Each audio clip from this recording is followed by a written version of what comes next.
প্রিয় মেহেরপুরবাসী, আমি এখন যে জায়গাটিতে দাঁড়িয়ে রয়েছি এটা হচ্ছে মেহেরপুর জেলার জাহাজ বন্দরে আমরা দাঁড়িয়ে রয়েছি।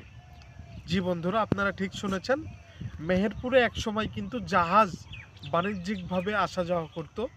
মূলত আমরা সেই গ্রামেই দাঁড়িয়ে রয়েছি, আর এই গ্রামটাই কিন্তু বন্দর গ্রাম নামে পরিচিত এখন পেয়েছে।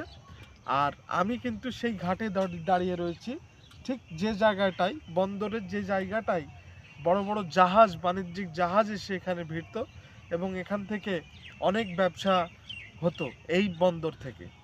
মূলত কালের বিবর্তনে এই আমাদের ভৈরব নদের পানি শুকিয়ে গেছে। একটা শুকিয়ে যাওয়া একটা জিনিস এখনও তার ধারা বজায় রেখেছে, কিন্তু এখন আর সেই কালের বিবর্তনে সেই জাহাজ নাই, কিন্তু এখনও সেই কালের সাক্ষী হয়ে এই ভৈরব নদ এখনও দাঁড়িয়ে রয়েছে। কে কোথা থেকে দেখছেন অবশ্যই জানাবেন। ভালো থাকবেন, সুস্থ থাকবেন।